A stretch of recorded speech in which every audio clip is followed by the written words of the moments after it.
어린 시절을 달성군 구지 면에서 조금 더 가면 합천군 덕곡면이 있습니다. 거기서 지금 구지하고 덕곡하고는 낙동강을 경계로 두고 있죠. 거기에서 초중고등학교를 시절을 보냈기 때문에 달성군하고는 늘 대구에서 중고등학교 다닐 때 버스를 타고 집에 가려면 구지를 지나서 여기 현풍 지나고 구지 지나고 그 다음에 이방 가가지고 이방에서 또 나루터를 건너서 바로 거기 가면 합천 덕곡이 있었기 때문에 달성군하고는 아주 오랜 인연이 있습니다. 우리가 달성군이 대구로 편입되고 또 대구가 경상북도로부터 분리가 된 게 43년입니다.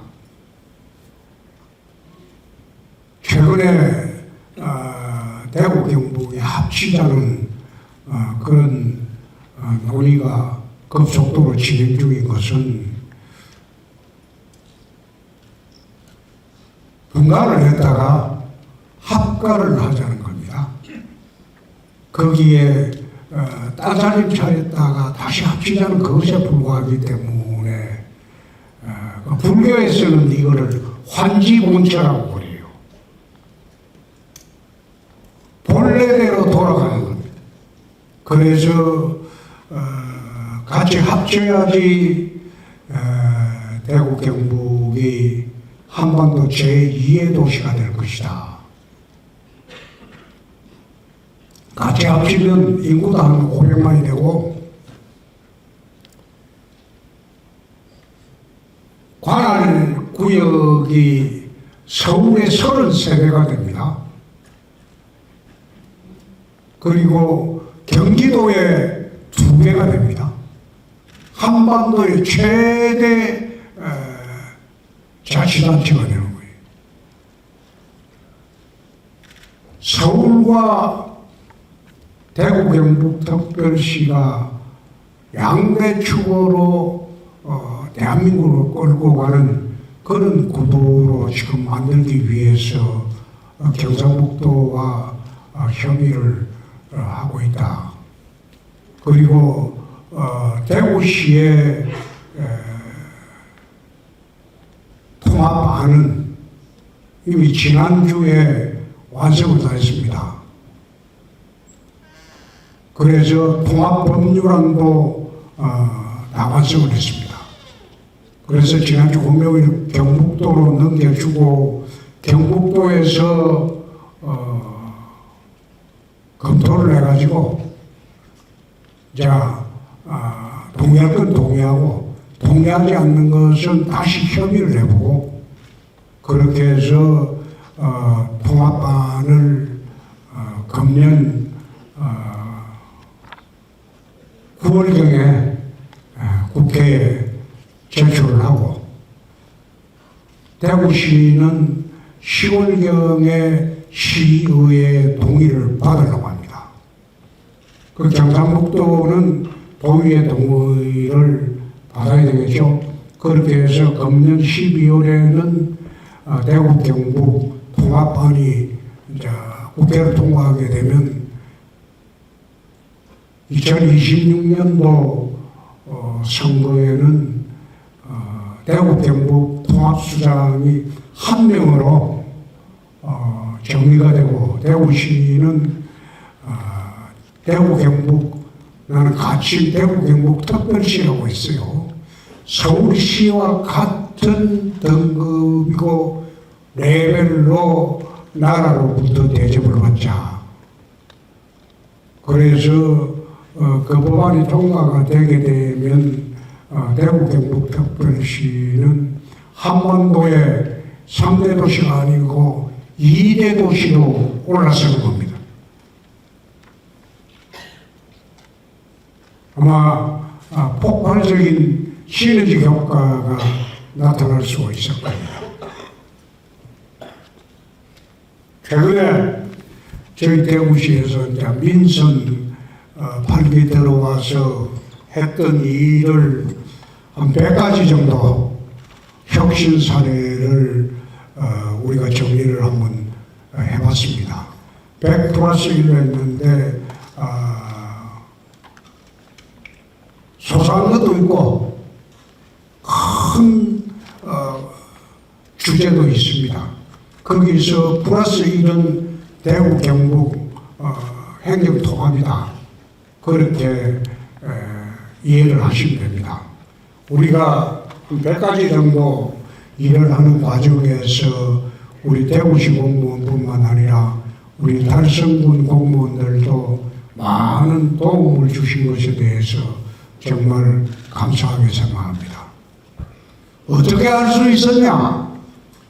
그것은 민선 8기 시작하기 전에 한 달 동안 준비기간이 있었어요. 당선되고 난 뒤에 인수위원회 기간이 있었어요. 그 기간 한 달 동안 앞으로 4년 동안 해야 할 일과 그리고 대구 경북의 현안을 정리를 했기 때문에 판기 시정을 인수하자마자 바로 혁신에 착수할 수 있었고 우리 대구시 공무원들이 전부 일치 단결해서 따라와 줬기 때문에 100가지 혁신 사례를 순서도를 나누는 겁니다. 그 혁신 중에서 완성이 된 것도 있고 지금 진행 중인 것도 있습니다. 대부분 정부와는 협의를 완료한 사항이고 그리고 현재 진행 중인 사항입니다.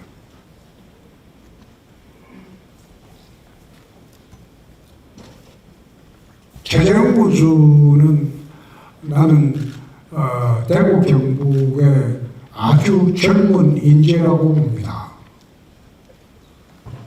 젊은 사람이 군정을 맡아서 무리 없이 군정을 수행하는 것 보고 앞으로 주경호 의원 대를 이어서 더 큰 정치인으로 성장을 할 수도 있겠다.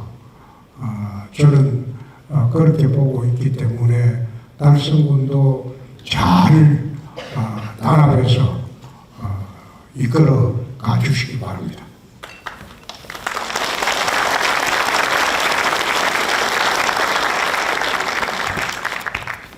특강을 통상 하면 일방적으로 하는 사람이 지 말만 하고 가버리죠. 그런데 그렇게 하는 거는 나는 적절치 못하다고 봐서 여러분들이 원하는 게 뭐고 여러분들이 궁금한 게 뭐고 여러분들이 알고 싶은 게 뭔가를 미리 정해주면 거기에 대한 답변을 하고 또 추가로 부족하면 질의 토론을 하는 것이 맞다고 보고 늘 특강을 하러 갈 때는 이런 방식으로 합니다. 물론 현장에서 마이크를 주고 현장에서 적석 질의 응답하는 그런 경우도 있기는 하지만 그렇게 하다 보면 시간이 있는 거예요. 마이크 주면 지 소개하고 지 자랑하고 그러다가 5분 10분 가버리고 시간이 너무 들어요. 그래서 질문을 이래 해주면 정리를 해서 답변하는 그런 식으로 합니다. 자, 지금부터 시작을 하겠습니다. 대구 경북 행정통합과 관련 달성군의 역할과 기회. 지금 그 달성군은 참 대구에 다시 도약하는 대구 군기의 심장 역할을 하고 있어요. 그게 국가산업단지입니다. 지금 대구가 왜 이래 몰락을 했습니까? 대구는 섬유도시로 컸어요. 근데 섬유도시로 커가지고 섬유가 몰락하기 시작한 지가 30년이 넘었어요. 그런데 도시의 대체산업을 찾았어야 됐어요. 근데 그 대체산업을 찾지 못하고 30년의 허송세월을 보내는 바람에 대구의 GRDP가 30년째 전국에 꼴찌가 된 거예요. 그래서 민선 8기 들어와서 대체산업으로 우리는 5대 신산업을 정해서 지금 적극적으로 육성을 하고 있습니다. 대구가 민선 8기 들어와서 대구로 내려온 기업, 첨단산업 투자를 하는 기업, 이것만 한 34개의 기업 정도가 됩니다. 앞으로 기업들이 직접 신공항이 생기면 신공항의 물류 기능을 보고 또는 영역 기능을 보고 기업들이 특히 첨단 산업을 중심으로 하는 기업들이 줄줄이 내려올 겁니다. 그래서 대구 경북 행정통합 관련해서 달성군의 역할과 기회라는 것은 달성군은 대구의 산업의 심장으로서 역할을 충분히 하고 있습니다. 시장님이 생각하는 달성군은 수성구는 교육열이 많은 거, 북구하면 팔공성막 카페, 중구는 젊은이들의 맛집, 달성군 하면 떠오르는 거 뭡니까? 그런데 옛날에 저희들이 중고등학교 다닐 때 이 달성군의 대구의 제일 좋은 유원지가 화원유원지였어요. 나는 중고등학교 6년 다니면서 화원유원지로 와본 적이 없어요. 그때는 공부하는 데 바빴으니까.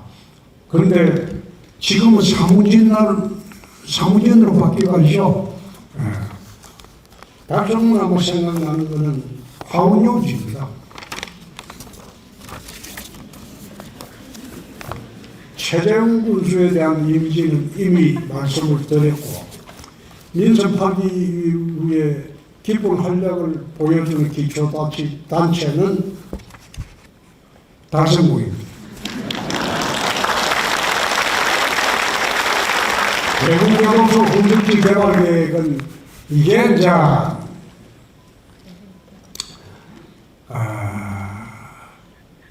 상급청사를 문화예술 허브로 하겠다는 게 대통령 공약이었어요.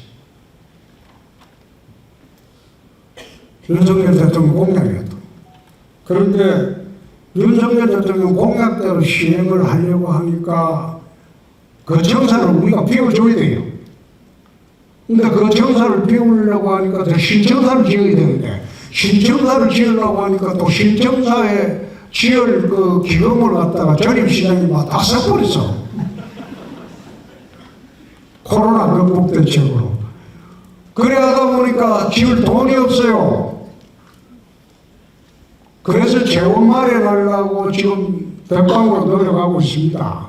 이 신청사 건립이 지연되다 보니까 북구 상급청사를 대통령 임기 중에는 착공도 할 수 없는 그런 상황이 되었기 때문에 제가 그러지 말고 신청사는 재원이 마련되고 난 뒤에 착공을 해야 되니까 문화예술협의를 화원 교도소 쪽으로 가자. 그래 이제 대통령실에 정책 변경했다. 상격동 청사 자리는 도시융합특구로 해서 연구단지로 만들고 지금 시급한 문화예술 허브 이거는 화원 교도소 쪽으로 가야 되겠다. 그래서 문화예술 허브는 대구교도소의 광운교도소 쪽으로 이전하는데 무리가 없을 겁니다.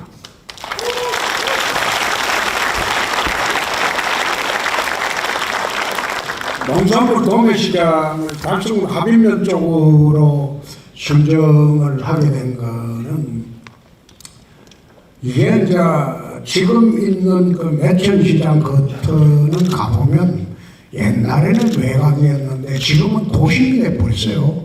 근데 도심에 거기에 그 좁은 터에 농산물 시장이 있으니까 참 도시 환경에도 안 좋고 그리고 농산물 부속물의 그 문제가 처리 문제가 심각해요. 그래서 그걸 전입시장에서 옮기려고 몇 번 시도를 했는데 번번이 실패를 했다고. 거기에 농산물 시장에 있던 거대 카르텔이 있어요. 거기에 큰 농산물 업체들이 반대를 하는 거예요. 우리는 좋은 자리에서 이거 돈 잘 벌고 있는데 왜 옮겨? 그래서 내가 지난번에 매천시장에 민서팔기 시작되고는데 불담 났죠? 그래서 안 되겠다 싶어서 옮기기는 옮겨야 되겠고 재정부서 또 합의면에 저거 돈도 많이 내놓겠다. 재정은 어디가? 그래서 좋다. 합의면으로 간다. 그래서 농산물 시장에 특별 감사를 지시했어요. 제 비리 같다. 그래서 감사한 첫날 모든 농산물 시장의 상인분들이 이전에 동의서를 다 제출했어요. 그전에는 검열이 반대하다가 감사 딱 들어가고 적발되면 그냥 안 된다. 그러니까 이전하는 첫날 전부 동의서를 제출 다 했어요. 그래서 이전하는데 장애물이 없어졌어. 그래서 합의면으로 가게 된 겁니다.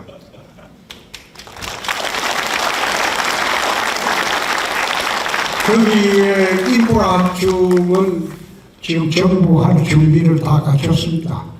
접근로하고 인프라 합중할 준비는 다 갖췄으니까 걱정 안 하셔도 됩니다.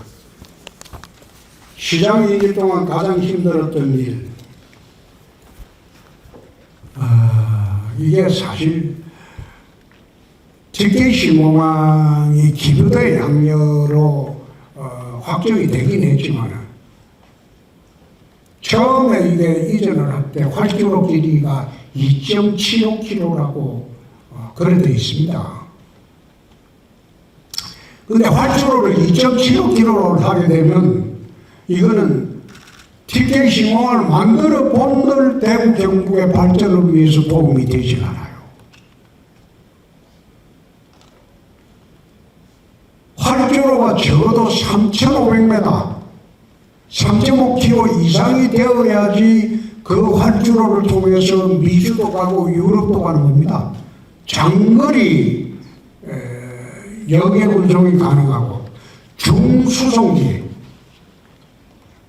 이착륙이 가능해요.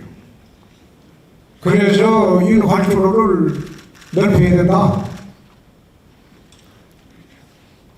그래서 그 시공법을 우리가 새로 만들어갖고 제출을 했어요. 그 법 통과하는데 참 힘들었습니다. 그 법이 통과 안 됐으면 이 기부대 양료 사업 자체가 불가능합니다. 기부대 양료라는 게 우리가 공항을 다 지어가지고 이 군공항 이전이거든요. 군공항 이전 중에 민간공항 활주로를 넓히는 거거든요. 그러니까 군공항을 다 지어고 넘겨주고 난 뒤에 그 털을 양도를 받아야 되는데 그 사이에 갭도 있고 시간도 한 5, 6년, 7, 8년이 되기 때문에 이 사업이 불통해요. 들어오는 사람도 없어요. 그래서 그 법에 만약 기부대 양료로 사업을 하다가 돈이 모자라면 국가가 돼야 국가가 보증하는 절차를 그 법에 만드는 겁니다. 안 그랬으면 들어올 기업 자체가 없어요. 그게 30조 가량 사업이 최소한 되는 건데 대구시 재정의 1년 예산이 3배입니다. 어느 기업에 들어오고 있습니다. 그러니까 국가가 나중에 손해볼 것 같으면 보증해준다는 보증 조항이 없으면 기부대 양육사업 자체가 안 되는 거예요. 그 특별법 통과시킬 때 추경호 장관도 기재부 장관에게 도와줬고 그 다음 국방부 장관 그리고 정부 부처에서 다 도와주는 바람에 또 야당도 우리 힘으로는 안 되니까 야당하고 협력하기 위해서 이제 광주시장을 너희들도 군공항 이전이 있지 않느냐 광주공항이 특별법 만들어라 대구법을 그대로 돈 따서 만들면 같이 통과시키자 그래 민주당도 설득하고 그래서 TK공항 신공항법이 통과가 된 겁니다. 달빛철도 그것도 마찬가지예요. 광주와 대구가 같이 철도길을 놓는 동서철도는 우리나라는 없습니다. 전부 서울을 중심으로 움직이죠. 남북으로. 근데 동서간에 서울이 아닌 철도를 놓는 건 우리나라 달빛철도밖에 없어요. 그걸 만들어야지 TK 신공항으로 물류와 호남의 물류와 여객이 이동을 할 수 있대. 지금 우리나라의 여객과 화물의 98.2%가 인천공항으로 가요. 근데 인천공항에 1극으로 탁 박혀 있는 바람에 첨단 산업이나 이 산업들은 수도권 이남으로 못 내려와요. 첨단 산업은 전부 항공으로 수출합니다. 우리나라 모든 수출 물량의 36% 정도가 항공으로 나갑니다. 근데 그 36% 중에서 거의 전부 첨단 산업 제품들, 고부가 가치 제품들. 그 제품들 중에서 98.2%가 인천을 통해서 나와요. 그러니까 첨단 산업이 수도권 이남으로 못 내려와요. 그래서 TK 신공항을 통해서 해외 하늘길을 열게 되면 산업도 몰리게 되고 사람도 몰리게 된다. 그 법안을 만들 때 제일 힘들었습니다. 달성 1차 산업단지 활성화 대책은 지금 아직 그 1차 산업단지의 구직 쪽은 다 분양이 안 됐습니다. 분양되고 있는 과정이에요. 그래서 5대 신산업을 중심으로 기업 유치가 많이 되고 있습니다. 달성은 관광지 중에 인상 깊은 장소는 화엄연지. 시장님만의 설득의 기술, 설득의 기술이 아닌데 딴 게 아니고 진심을 갖고 대하면 진심이 통할 때 설득이 되는 겁니다. 말재주로 현혹해서 사람을 돌려세워 본들 도로 제자리로 가버립니다. 진심을 갖고 소통을 하는 게 설득하는 기술입니다.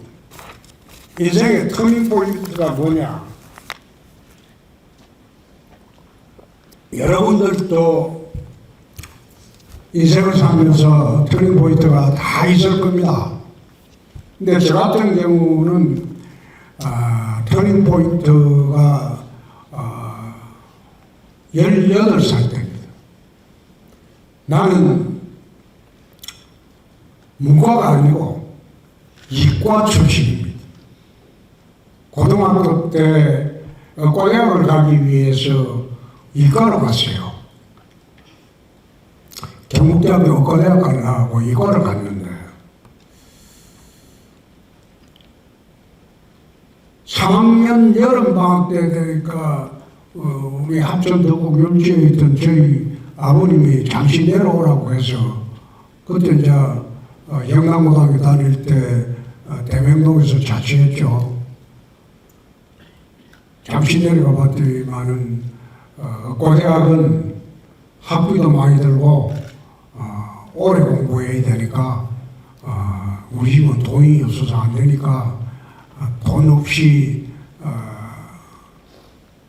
학사 자격도 주고 졸업하면 육군 소위도 준다고 하니 육군 사관학교 가라고 하더라고요. 그래서 이제 육군 사관학교를 가려고 육군 사관학교 시험은 지금은 어떤지 모르지만 그때는 10월에 시험을 봤습니다. 10월 초에 특차 시험으로 다 봤어요. 그때 육사에도 이과문과로 뽑았는데 나는 이제 이과로 시험을 봤죠. 저희들이 이제 대학 들어갈 당시는 문과에서는 이과로 가기가 불가능하고 이과에서는 또 문과로 가기가 불가능합니다. 그때는 본고사가 있던 시절이라서 이과에서는 문과가 하는 국어 2 공문을 배워주지는 않습니다. 그래서 국어시험을 지금 한 40%는 빵점을 먹어야 돼요. 반대로 문과가 이과를 가려면 미분적분을 공부를 해야 되는데 문과에는 미분적분 공부를 시켜주지 않아요. 수학 2를 가르쳐주지 않아요. 그래서 저희들 때는 문과에서 이과 가고 이과에서 문과 가는 건 불가능했어요. 그래서 육사를 이과로 이제 합격을 하고 이제 12월 달에 이제 예비고사만 합격하면 육사는 이제 신금만 하면 되니까 한 2달을 놀고 있었죠.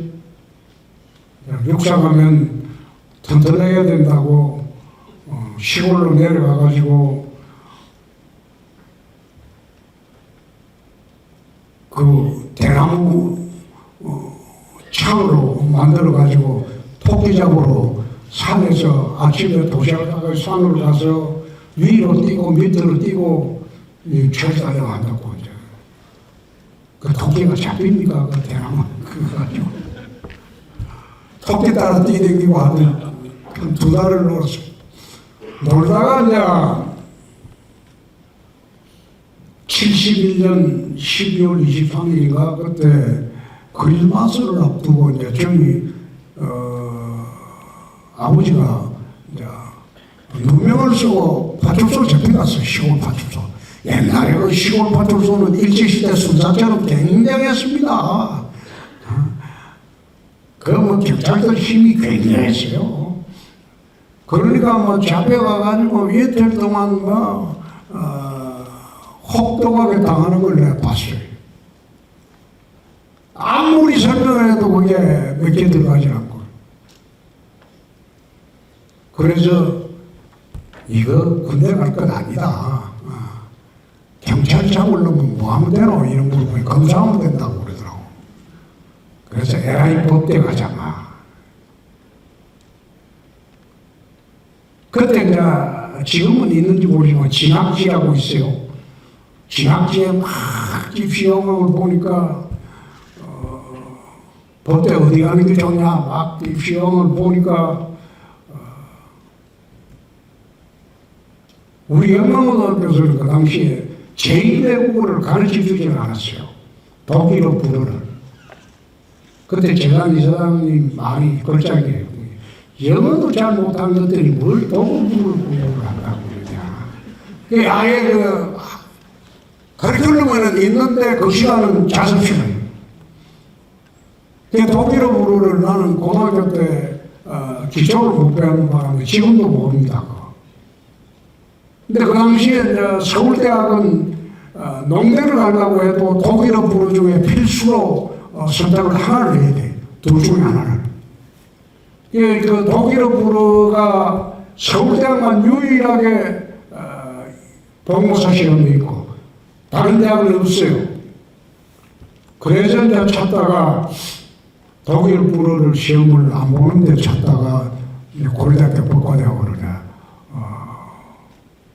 그 당시에는 뭐 그거가 서울대학교 빼고 서울법대 빼고는 그거가 제일 나왔으니까 그 다음에 뭐 두 번째로 나왔으니까 그거 내가 시험을 보러 갔는데 그거는 이제 고문은 한 40분은 빵점 먹었지 뭐. 모르니까 나머지 시험 성적이 좋아가지고 대학을 입학했습니다.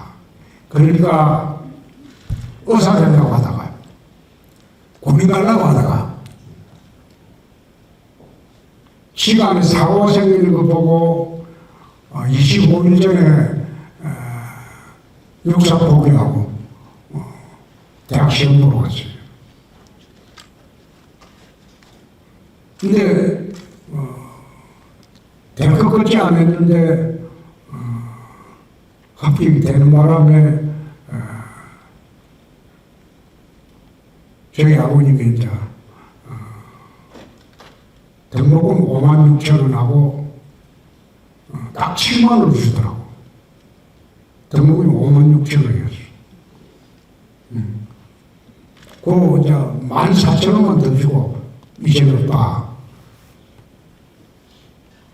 그래서 그것 돈 들고 14,000원 들고 서울 올라가가지고 12,000원 하숙비 주고 2,000원 가지고 난 하숙비 후불로 주는 줄 알았거든. 올라갈 때는. 그런데 선물 달라고 하더라고.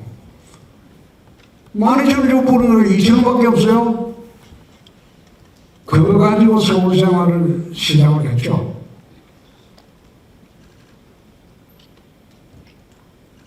터닝 포인트라는 게 그겁니다. 집안에 아버님이 억울하게 당하는 것 보고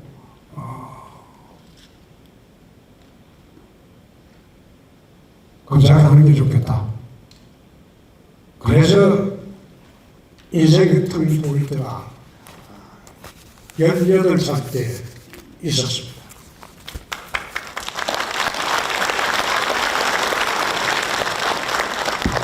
부부 갈등 경험담은 부부싸움이나 갈등으로 이혼한 가구가 많은 현재 각시하고 다툰 적이 있느냐, 다툰 후에 누가 화해를 시도하느냐, 갈등 요소를 어떻게 관리하느냐.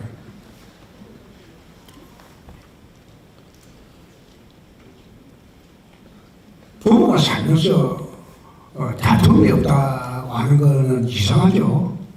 다툼이 있죠. 다툼이 있는데 우리 집은 젊었을 때는 집사람 의견을 나는 존중을 합니다. 내가 그래도 좀 더 많이 배웠고 내가 그래도 입장이 좀 더 좋은 입장이니까 집사람이 뭐라고 그러면 져주는 것이 집안의 평화예요. 근데 나이 들어서는 좀 바뀌었어요. 이제는 내가 조금 세지고 집사람한테 양보하는 형태죠. 그래서 갈등 없는 부분은 없습니다. 근데 갈등 관리를 어떻게 하느냐? 역지사지를 한번 해보자. 입장을 바꿔놓고 한번 생각해보자. 그러면 갈등 관리가 되지 않느냐. 나는 늘 그렇게 생각합니다. 그리고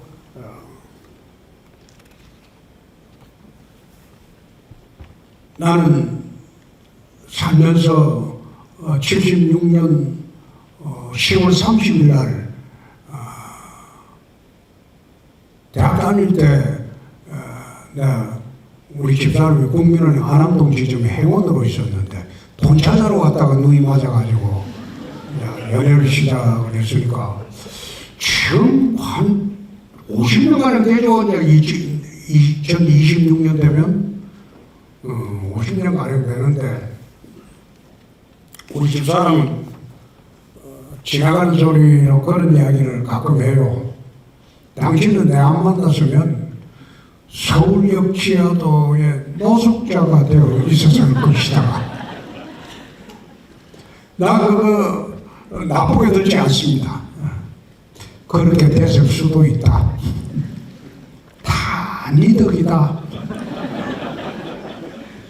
네 덕으로 내가 사는 거다. 그래서 나는 비교적 우리 집사람 말 잘 듣는 편입니다. 광주지검에 검사로 갔을 때 92년 3월에 하루는 집에 들어오니까 밥 먹고 난 뒤에 그래 이야기를 하더라고. 내일부터 술집에 가지 마라. 왜 가지 말라고 하냐. 광주는 깡패들이 많아요. 그 당시에는 깡패들이 여자 하나 붙여주고 그 약점 잡아가지고 협박을 한다고 하니까 술집에 가지 마라. 91년 3월에 그 이야기 듣고 지금까지 난 술집에 안 갑니다.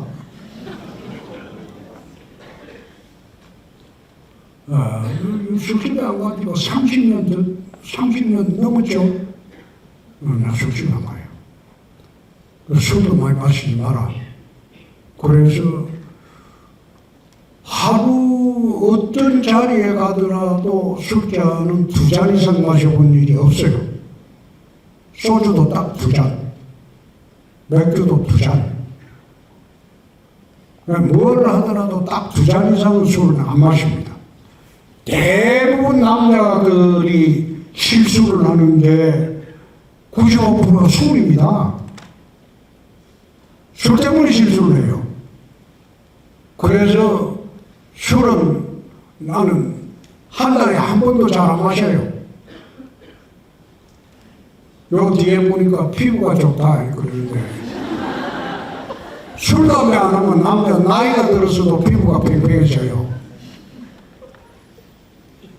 담배도 내가 끊은 지가 10년이 훨씬 넘었어요. 우리 둘째 아들하고 얘기를 하는데 14년 전에 내 둘째 아들한테 야 우리 담배 끊자. 아버지 담배 핀지가 몇 년 되냐? 아버지 한 40년 되지. 그러니까 지금 3년도 안 됐어요 나는. 그럼 먼저 끊어보세요. 먼저 끊으면 내가 생각해 볼게요. 그래서 그 이튿날부터 담배 끊어버렸어요. 그리고 제 아들은 12년 뒤에 담배를 끊습니다. 원칙과 소신을 이야기하는데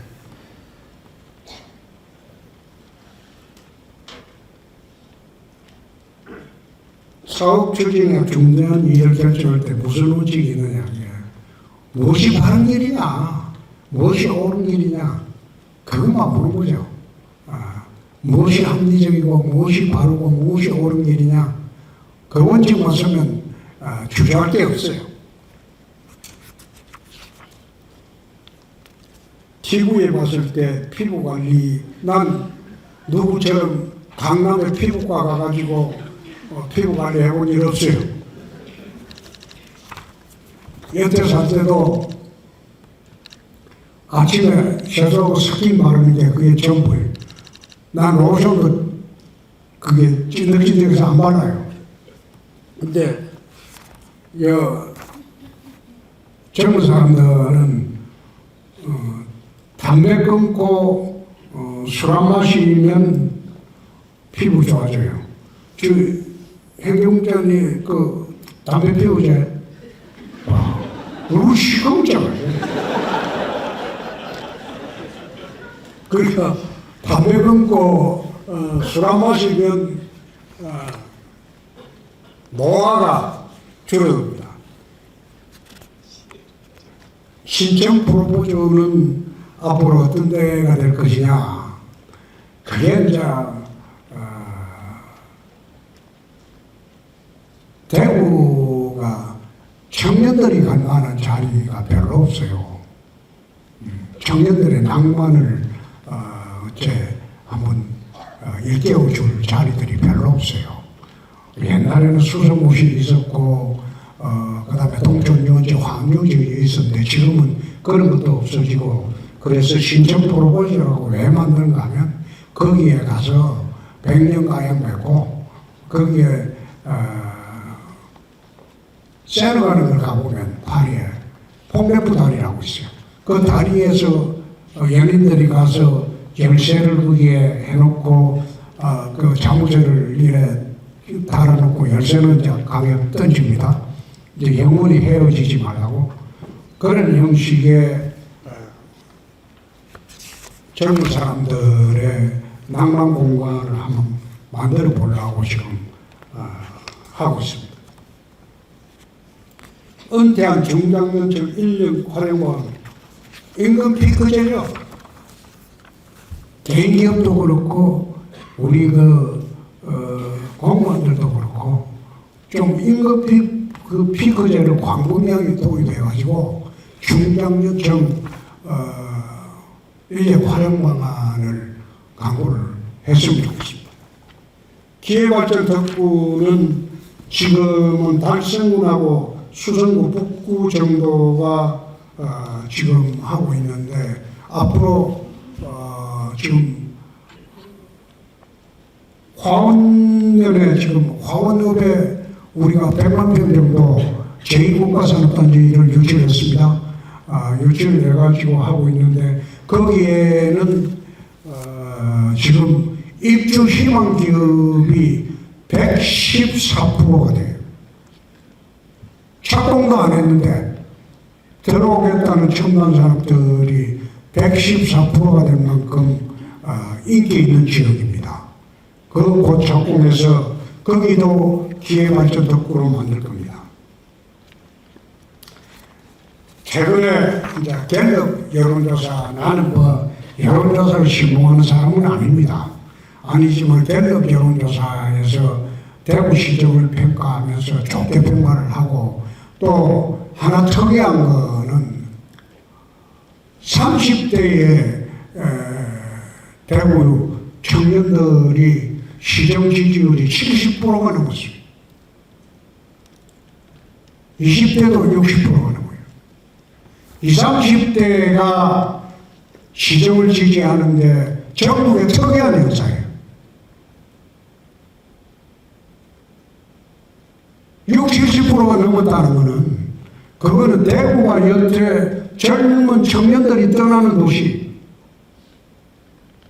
대구를 고담시티라고 했어요. 배트맨에 나오는 엄습하고 돈대 많고 아주 낙후된 고담시티라고 했는데 이 대구가 살아나고 있다는 증거입니다. 나는 그 여론조사에 그게 전국에서 대구시정이 1등인데 그게 중요한 게 아니고 대구의 20, 30대들이 시정을 60, 70% 이상 지지를 해주고 있다. 이미 그거는 대구의 미래가 달라지고 있다. 청년들이 희망을 갖기 시작했다. 그래서 나는 그건 참 의미 있게 봅니다. 그래서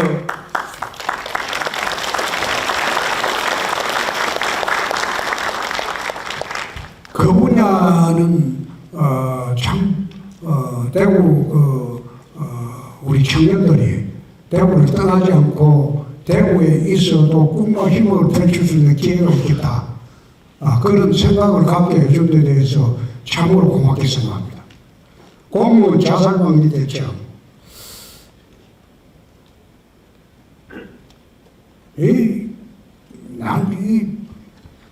난 정신과의사가 아니라서 이게 구체적으로 이야기는 하기 어렵지만 좀 고민이 있고 이러면 속에 주위의 동료들한테 털어놓고 같이 해소해가는 이런 방안을 해야지, 그렇지 않고 자기 혼자 쏘가리 하다가 풀 길이 없으니까 극단적 선택을 하지 않느냐, 그런 경우를 자주 봅니다. 그래서 옆에 동료들도 좀 도와주고, 그리고 악성 민원 때문에 또 이런 경우가 간혹 있어요. 그래서 우리는 악성 민원에 대해서는 우리 대구시청 공무원들한테는 전혀 대응하지 말라고 그래요. 떠들든가 말든가. 지 혼자 떠들다가 지 혼자 난리치도록 놔둬버리고 그거에 대해서 신경도 쓰지 말고 네 할 일 해라 막. 그렇다고 해서 우리가 불친절한 공무원으로 지가하지도 않을 테니까 거기에 스트레스가 받지 마라. 그냥 편하게 해라. 그런 사람은 아무리 잘해줘도 또 그런 짓을 해요. 그러니까 그냥 대범하게 넘어가라 마. MZ세대 공무원들의 장단점. MZ세대 공무원들뿐만 아니라 대한민국 MZ세대들은 솔직하고 담백하죠. 그리고 선택이 분명하고, 그리고 자기가 선택한 데 대해서 스스로 책임지려고 하고. 그래서 나는 MZ세대들 공무원들뿐만 아니라 MZ세대 이 사람들이 대한민국을 앞으로 끌고 가는데 상당히 밝은 측면을 보여주고 있다, 그런 생각을 합니다.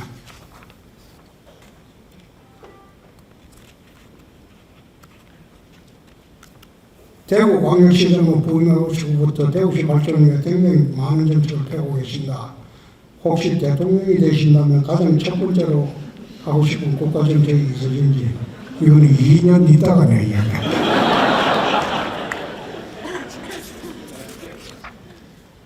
조직문화 혁신 방안은 이게 어느 조직에 가도 조직윤리는 또 따로 있습니다. 따로 있어요.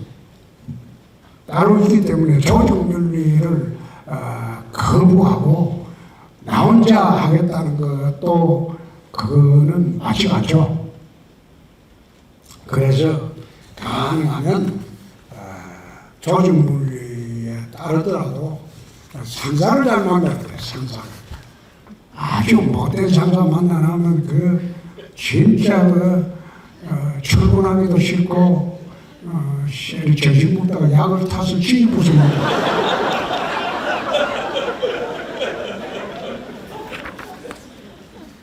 대구 대공원 시설은 지금 잘 만들고 있습니다. 이게 30년 동안 착공 못했던 건데 지난번에 착공해서 잘 만들고 있고, 판단은 중국 당국하고 협의 중에 있습니다. 판단을 관리하는 게 중국의 4차선의 청두시인데, 청두시하고 대구하고 자매결연 도시가 돼서 청두시장은 중앙정부에서만 허락해주면 무조건 주겠다. 중앙정부하고 협의를 하고 있습니다. 대구로페이 충전한도는 이 예산이 별로 없어가지고 많이 해줄 수 없어요. 나도 한 번도 안 해봤어. 그 다음에 고령화 대비 행정서비스 제공 방식 혁신하는, 자, 젊은 사람들은 이게 디지털 정보가 되면서 적응을 하는데, 고령화된 노인세대에는 적용을 하기 어려우니까 우리 이걸 노인세대에 보급되도록 노력을 많이 하도록 하겠습니다. 도시재생 방향도 저희들이 이제 지구단위 계획을 통해 가지고 구도심은 전부 다 신도시로 바꾸려고 계획을 세워서 추진을 하고 있습니다. 대구의 경쟁력이 무엇이냐? 자부심이야. 사람이 살아가거나 어떤 식으로든 경쟁력을 가지려면 자부심을 가져야 돼. 그럼 자부심을 가지려면 어떻게 해야 되느냐? 노력을 해야 돼. 많이 알아야 돼. 모르고 자부심만 가지고 하면 그건 헛방이야. 그래서 대구의 경쟁력은 대구라는 자부심이야. 그게 대구의 가장 큰 경쟁력입니다. 자연재난사고 발생에 대한 공무원의 책임에 대해서 요즘은 좀 과도한 측면이 있습니다. 특히 중대재해법이 시행되면서부터 기업이나 공무원들의 과도한 책임을 묻는 경향이 있기 때문에 참 안타깝지만은 가능하면 과도한 책임은 묻지 않도록 행정기관의 장이 조심을 해야 되겠죠. 월배 안심 차량기지 이전을 하면서 이거는 최재형 군수하고 합의를 한 데 있습니다. 거기 되면 여기에 우리가 전천히 달성문으로 싹 들어올 겁니다. 그래서 국가산업단지가 되면 거기에 출퇴근에도 용이할 수 있도록 지금 추진을 하고 있습니다. 이 최재형 군수가 답변해야 될 텐데 그거 안 가르쳐주면 뭐야죠? 1인 가구 증가에 따른 문제점, 이거 참 문제입니다. 이게 옛날에 이제 부모 세대나 저희들 세대만 하더라도 나이가 차면 결혼하고 결혼하면 애 놓고 애 키우는 재미로 사는 게 그게 세상살이었는데 지금은 이게 그렇지가 않죠. 결혼을 하더라도 심지어 애를 낳지 말자는 약속을 하고 결혼하는 경우도 있을 정도로 세상이 많이 바뀌었죠. 애를 낳으면 보육 문제, 교육 문제, 육아 문제 전부 진짜 자기 인생을 봉사해야 되는 그런 상황이 되니까 그게 하기 싫어서 1인 가구로 늘어나거든요. 그런데 이런 문화를 요즘 정부에서 저출산 고령화 대책을 세운다고 난리를 치고 있는데 가장 중요한 거는 보육 문제, 육아 문제, 그리고 청년 주택 문제 이런 것을 국가가 어떤 식으로 해석을 해줄 수 있느냐, 그게 가장 중점되는 문제예요. 1인 가구 늘어난다고 해서 1인 가구만 계속 우리가 보호대책 어떻게 대책 세워주면 물론 대책을 세워야 되겠지만 거기에 중점을 두는 거는 말하자면 사회에 왜곡된 그런 현상을 계속 가져가게 할 그런 위험도 있다. 그것도 생각하면서 대책을 세워야 옳은 게 아닌가. 환경보호와 도시개발의 균형,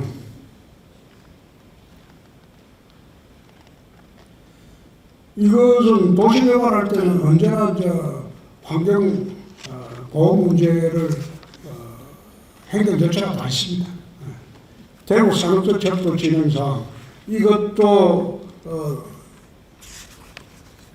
창원까지 연결을 하여 해상운송의 길을 턴다고 하는 말도 있는데 이 창원까지보다도 우리는 포항항을 이용하면 더 빠르겠죠. 여기 창원 이용을 하면 그 마산항입니다. 마산항보다 포항항이 훨씬 이용을 하기가 용이합니다. 빠르고 빠르게 다양한 변화가 일어나고 있는 시대인데 이거는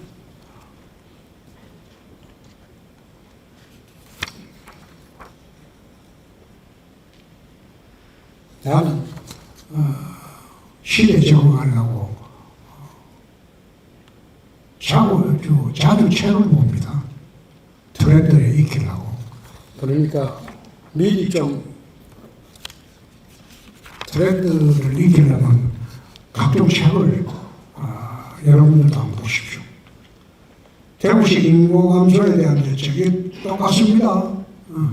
똑같은데 대구 경북 통합하고 산업 재배치하고 첨단 산업 넘어가면 대한민국 인구는 감소될지 모르나 대구 경북 특별시 인구는 늘어날 겁니다. 금호강 신천을 시행강 같은 명소로 만들겠다. 강변 도시에 집중력 투자하고 계신 이유가 뭐냐? 대구는 내륙 도시입니다. 대구는 내륙 도시입니다. 내륙 도시이다 보니까 열섬 현상 때문에 굉장히 데프리카라고 할 만큼 덥죠. 그런데 대구의 기후를 2, 3도 낮춰주신 분이 문희갑 시장님입니다. 나무를 많이 심으죠. 대구가 어느 도시보다 나무가 많습니다. 그래서 대구가 내륙 도시이기 때문에 금호강과 신천을 이용해서 수변 도시로 만드는 작업을 하고 있다.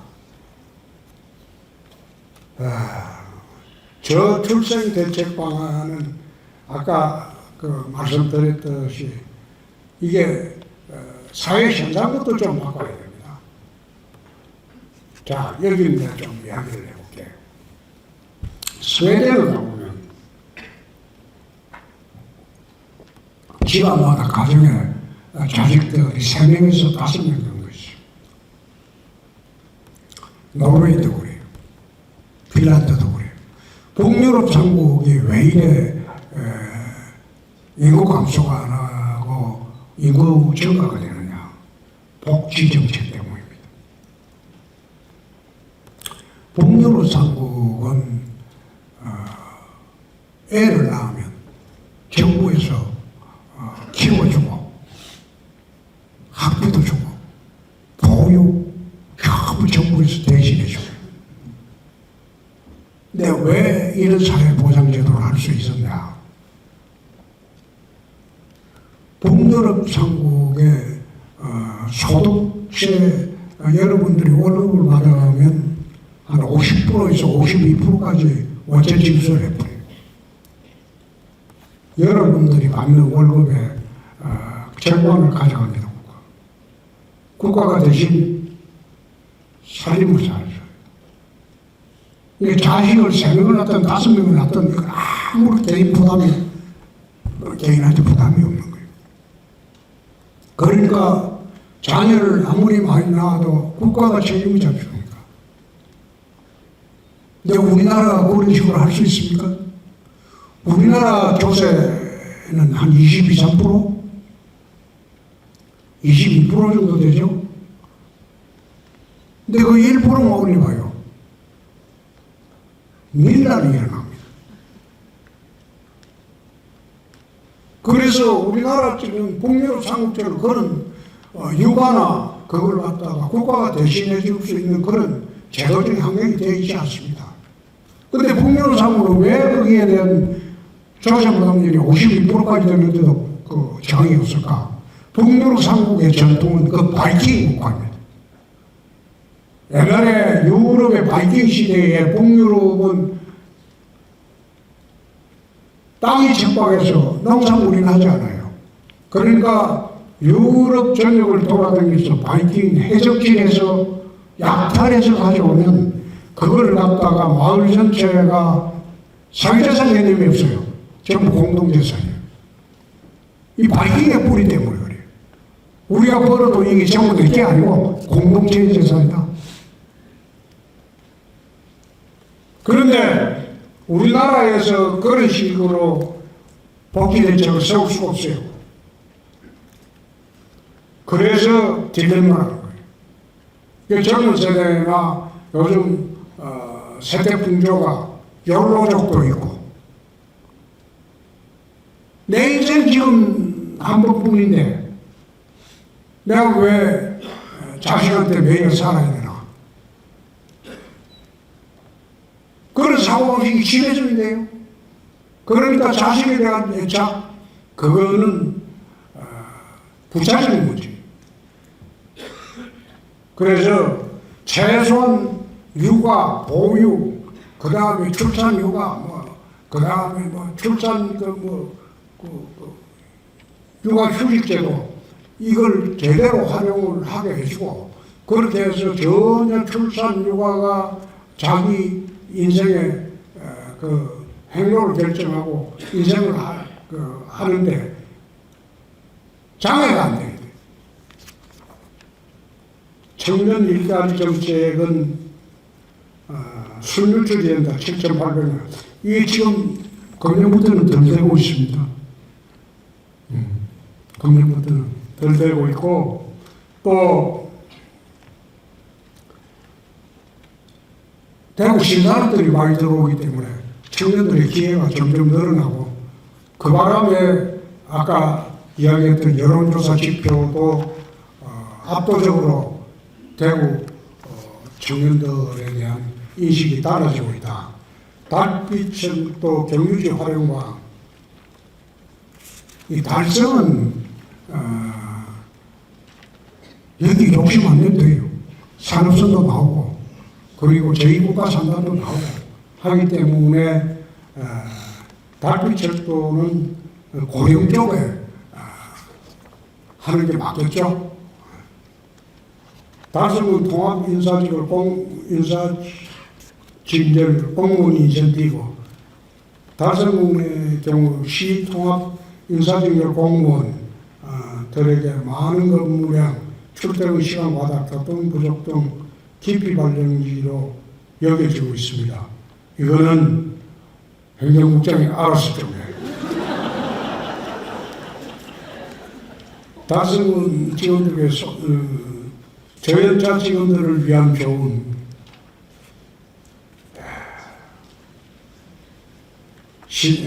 요즘 경직된 조직문화, 악성 민원으로 인한 스트레스 등으로 청년 공무원들의 조기 퇴직률이 높아지고 있는 추세입니다. 시장님께서도 공직 초반 면직하고 싶을 때가 있으셨는지요? 아까 이야기했잖아요.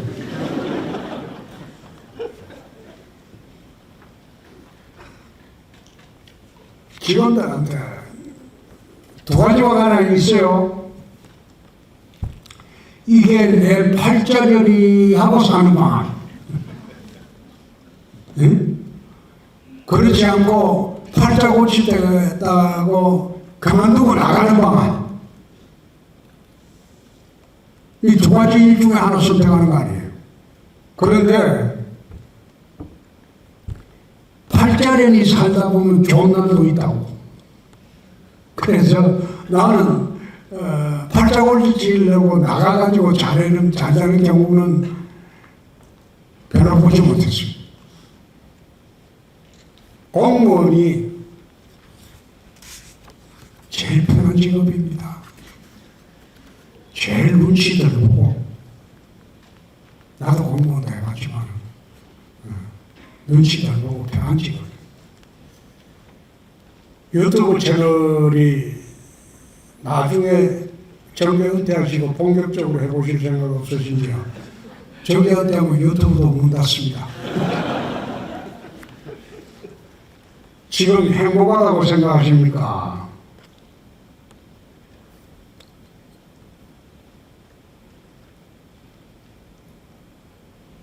나는 어느 자리에 있건 공직생활 시작을 위해 한 40년 동안 그 직에서 그 자리에 충실합니다.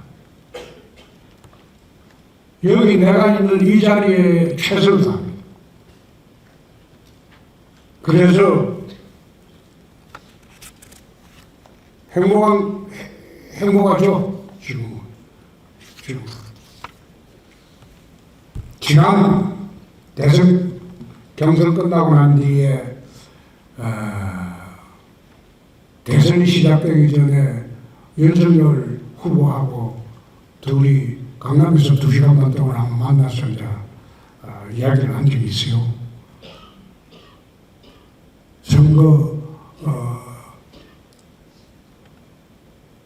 선거를 떠나서 내가 보는 데는 당신이 대통령 될 것 같다. 내가 3월 5일 날. 근데 그 이후에 내가 지금 서울에 있지 않고 대구로 내려갔으면 한다. 국회의원 중도 사퇴하고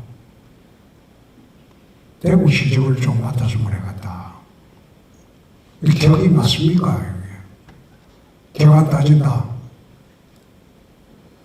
아무래도 서울에 있는 것보다도 대구 가서 대구 시정을 맡고 있는 것이 편할 것 같다. 서울에 있으면 더 복잡해질 것 같다. 그래서 대구에 이제 내려왔는데 지금은 그 선택이 참으로 잘했다. 그런 생각을 합니다. 악성민원 대응 방안은 아까 좀 말씀드렸지만 그냥 니는 떠들어라. 나는 내일 한다. 그러고 그냥 무시해버려요. 그래서 말대꾸 해주면 해줄수 말려들어요. 하든가 말든가 악성민원이라고 판단되면 무시해버려요. 남성 휴가휴직 유도방 이거 지금 남자도 휴가휴직 할 수 있죠? 남자도 할 수 있습니다.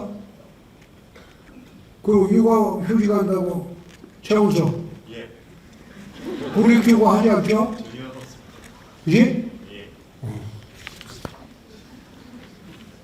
휴가휴직 한 사람 내일부터 해요. 대전고등 신설및 학종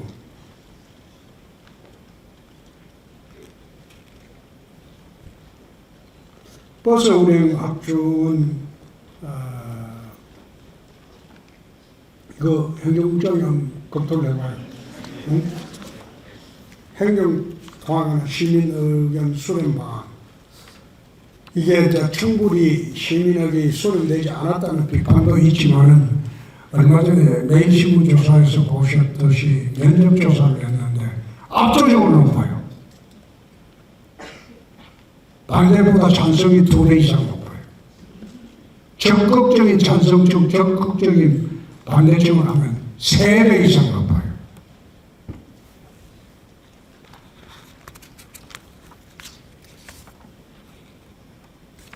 대구시 직원 일가지 양립 지원 방안 이거는 행정적 이하입니다. 스트레스 해소법. 나는 공무원 할 때는요, 검사할 때는 나는 절대 스트레스를 안 받으려고 해요. 스트레스를 이 사람한테 줘야 돼. 스트레스를 아래 사람한테 주려고 하면 이 나쁜 놈이야. 아래 사람은 스트레스 해소 대상이 아니에요. 그거는 진짜 그 나쁜 놈이지. 부하 괴롭히는 상사지. 근데 저는 검사할 때 스트레스는 거의 위로 줬어요. 이 사람한테 줘요. 나는 스트레스 안 받고. 스트레스 해소하는 거는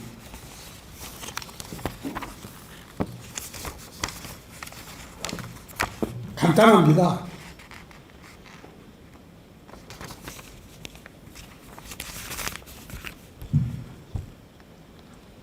솔로몬 잠언에 이런 말이 있어요. 이 또한 지나가리로다. 어떤 시련이 오고 어떤 어려움이 오고 어떤 힘든 일이 오더라도 이 또한 지나가리로다. 시간이 지나면 다 해소가 돼요. 근데 거기에 집착을 하고 고민을 하고 하는 바람에 스트레스가 쌓이는 거예요. 그래서 황금표만의 스트레스 해소법이라는 것은 바로 그겁니다. 이 또한 지나가리로다. 그 한마디로 모든 것을 정리를 하고 편한 마음을 갖게 살아야 돼요. 난 그래서 옵니다. 민성훈이 최대 성과는 뭐 100가지 하고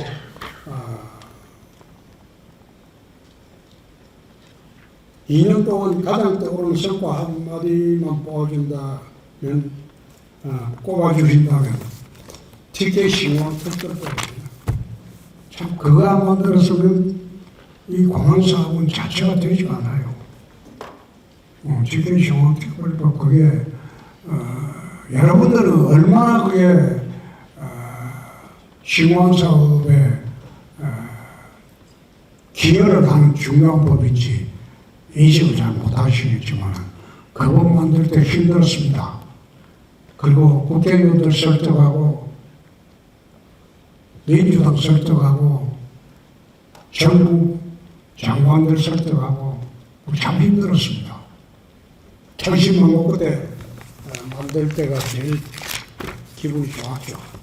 자, 오늘 그럭저럭